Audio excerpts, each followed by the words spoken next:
Okay, we've got a question from Andre. Andre, my boy. I appreciate the question. That's for sure. If you guys have any questions, I haven't been the best at putting out some videos lately. I've been just really busy behind the scenes doing a lot of stuff. I got some new projects. I got a couple of new businesses that are launching. I'm just busy. So some of these jobs I've been getting to too, it's dark out. It's been crazy. It's just crazy. And then we went from 57 degrees yesterday, pretty nice, a little bit of sun, to, I don't know, 28 degrees with just high winds of like 16 to 25 miles an hour, just miserable. Okay. So Andre is starting, oh my Lord, recently started up at a garage door company myself. Let's talk in about 20 years. I'm just kidding. Good for you. So God's Country, he had gotten some pole barn. So he's got a pole barn builder asked me if I could put in garage doors. It sounds like they provide them. And he's looking for what's a fair but competitive price for an install would be. Whoa. Whoa, come on, boys. So here's my experience over the years. And I would love to hear your guys out there. Like I said, if we can help these people out, I know we got people all across this great country, all these states that got great knowledge. They really do. And it's awesome that we can share it now on this device. So I think what I would first do, if I was you, garage door business has always been really confusing. There's not really ever a really set price. You can start figuring out, do some research on margins. That helped me out a lot. Your profit, your margins, your margins got to be. Margins different than percentages. It's really crazy. It took me a long time to, but we used to have one. I don't even see one around. Oh, we got these. Get yourself right here. This calculator right here has been a huge help in my life for a lot of things because right here it has a margin button. So you can type in the cost, you can do your margin. Now, granted, I know this isn't really going to help you for doing installs. I think it's kind of good. I like sometimes, I'm gonna go a little long wind on this, but I like that when the builder provides the garage door. I was talking to the wife last night about this, and we were going on the assumption of, you ever notice, like, I think of it as let's say an appliance.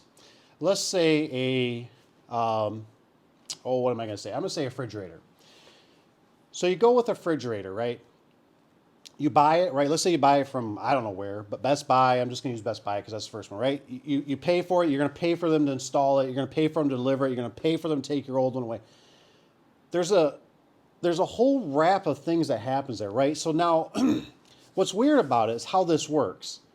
So if you were to buy that, right? They bring it in. They open up the box, right? It's got a huge crease in the center of it, right in the middle, right in the front. And you're like, no, I'm not accepting this, right? You would expect, and you don't even care, right? Because you don't even care. You just don't care. You don't care if these are subs for Best Buy or they're just drivers. You don't care, right? You're just like, no, I'm not accepting this. Package that thing back up and put it back in your truck and take it back and bring me back another one that's right? And so I think that's what happens with the garage doors. So a while back, I had a guy, a builder, that purchased it. It was a Horman door. I installed it. I noticed there was a dent, so I took a picture of it right away. And I said, whoa. I said, man, there's a dent on this. And he says, he's like, that's no big deal. He's like, they always come dented. And I'm like, oh, whew, right? Because I'm thinking, I don't want him to think I did it, right? And I was like, I know I didn't do it. But it was also great because now it leaves it on them, right? So you think about it like if you paid somebody, right? Let's say, I don't know, you bought something and you decided you don't want to put it together, right? Let's say you bought the fridge, right? And now you hire somebody off, let's say Facebook and Marketplace, and you have them come over, right? You expect that if they opened up that box and you went, oh my gosh, it's damaged, there's a different mindset that you would automatically go to and say, well, isn't it their fault? You know what I mean? I paid him to come take it from my garage, put it in my house, hook up the water lines if it's got an ice maker or something like that, you know, program it, whatever. I mean, some of these things got Bluetooth now. So he did all that, right? And you go, oh, and he goes, well, I don't know what we're going to do, you know. Well, obviously I can't accept it. So he packages it back up. He puts it back out in the garage, right? Now you would be okay with paying him another service call, right? Isn't that weird, that dynamic? That's why the garage door stuff, sometimes I'm always like, woohoo, like there's other avenues, because it goes really deep and you don't see this stuff until you're an owner. You start just pulling out your hair. So what I would do, getting back to the pricing, depends on how hungry you are. Basically, if you ain't got no work, obviously you can do a little bit cheaper, right? So what I would do is I'd call around, and you can do what I've seen people do is they do a square foot. But square foot price, so whatever the dimension of the garage, you could do this for generic. And then what I probably would do is I'd probably maybe do something with mileage, because that's where it's going to eat you. You know, this fuel, I mean, that's one thing and your time. Gas eats you, because when it comes to the next week or whatever, gas might have went up $2 a gallon. I'm just saying, stuff's getting nuts. So I would call around, ask them, say, hey, what would you guys charge? Some places are going to tell you we won't even do it. I don't blame them. I'm getting to that point where I understand that sometimes. Like I just go, it ain't our product. I've done that before, right? It's just like garage door openers. I don't like installing residential, other people's garage doors openers, because it turns into, there's just not enough meat in the bone, and it turns into a nightmare. For some reason, the openers, there's a lot of interaction. Garage doors, some degree. Depends on what level you're at. For us, we're pretty much all commercial. We don't deal with residential so much. Not that we won't, but we just don't. So call around, get some prices. You know, maybe you can set up something with square footage so it's easier for the builder. You know, it always might be if he had somebody else, don't be afraid.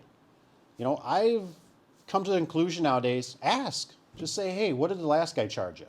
And he might snowball you and tell you a lower price.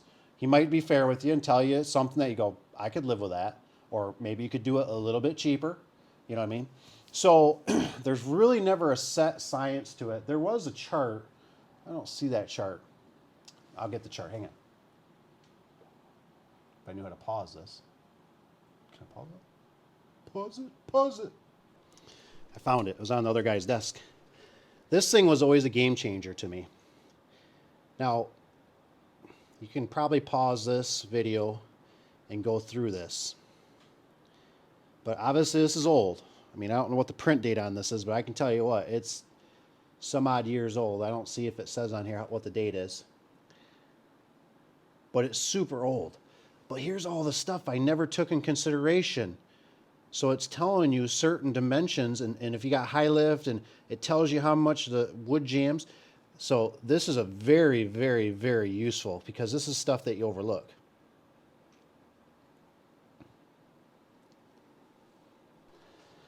So with that chart, this little chart right here, that thing was a game changer to me. Absolute game changer. Get you guys squared up a little bit more here. Holy cow. I don't want you that close. But anyways, there's so many things. And I'll be quite frank, what I absolutely hate about with the garage door business is that there's so much lost time that you'll never get recouped for. And I think it's a real sham, because the problem is like, I think of it attorneys, right? Well, attorneys all, you know, they're all dressed nice, right? Not like this, right? Not work until, what time is it tonight? 7, 8 o'clock at night. You know, we work 9 to 4 or whatever, right? I'm not bashing attorneys. They do what they're just smart. They're smart. And what gets me is the fact that, you know, they're all dressed up, right? Phone call rings, right? Oh, that's a 15-minute charge, right? But yet we pay our secretaries, or you're the secretary. You can't bill them. Well, that's just part of the job. You know, you got to do free estimates. You need to drive all around the world and do free estimates. You need to greet their hands and shake their hands. That's kind of what I think about that. But your time. You don't imagine when you got to unload the truck, you got your tools, to drive there. That's a big one I never used to take in consideration, was the drive time. You know, the fuel, that's the biggest thing. Now, if you got a helper, what always sucked is you got a helper, and you got to pay that helper. So if it's another half an hour or hour away, you still got to pay for him to go up there and pay for him to come back. But the biggest thing with pricing, call around. You'll start kind of figuring out. I've still to this day don't have a super math formula because it depends on the customer, right? Insurance companies do this. They do this all the time. You know, I guarantee whatever insurance you got right now, you can call around, you'll find cheaper insurance. I about guarantee it. That's how it goes. Because it's like they know you're a new client. That's what they do. They reel you in. So that's why if you're working with a customer and you ever get somebody that's going to, you got to get bids. They got to say, hey, if you can't repair it, we got to get bids. That ain't good, because you're basically going to probably not make no money. You're going to have to really go low. You're going to have to make sure that you keep the customer, because obviously if you do kind of your normal fair whatever price, sometimes you're going to get screwed, because now whoever your competition, they're going to come in and they're just going to lowball that thing. They'll do it for free, you know what I mean, darn near, or under, you know, they'll lose money on it just to get in. Because what a lot of people don't understand is that, you know, a lot of times we're always busy and stuff. We're not going out and we're not doing cold calls, right? We're not actually literally going out to doors and banging on them and saying, hey, you know, here's a business card. Would you consider me? Because we got a new customer right now here in town, and I'm literally watching the wife page after page after page after page fill out all this stuff for forms for insurance, liabilities. Have you had this, firstborn babies? It's like, oh my gosh. And I'm sitting there and I'm trying to explain to her, I'm like, you know, this is why these people, right, these maintenance people and that, they don't really want to let you in. And once you're in, because now they gotta process all that stuff. They gotta put it in their system. They gotta deal with accounts payable and all that crap. I mean, it's a lot of work. So once you're in, though, sometimes you're good. I mean, and sometimes you'll fade away. So anyways, Andre, I hope that helps. I appreciate the question. If you have any more, and I can make some videos on it, I would dearly, dearly appreciate it, because that always jogs my brain. And I know there's a lot of you guys out there that have questions. Don't be afraid to ask. There's no dumb question. You know, I'm here to help. Like I said, I'm over 16 years now of experience in this stuff, and I don't have still all the answers, but I'm learning. I always try my best. I've done really well for myself, and I want you guys to do good too, because, you know, there is ways to make money in it, but it is it's a lot easier when you're working for somebody and you think they're making big bucks, and you're going, and when you got to do all the work behind the scenes, fix the flat tires, deal with the oil changes, deal with somebody getting into an accident, it adds up. It grinds on you. So, but anyways, I hope that does you well. Talk to you guys later. If you wouldn't mind, if you made it to the end, hit the like button. That always helps spread out the love. And if you're not a subscriber, what the heck? It's free. Might as well subscribe. Otherwise, guys, comment below. Let's help this guy out. I wish him the best. And take care, you guys. We'll see you on the next one.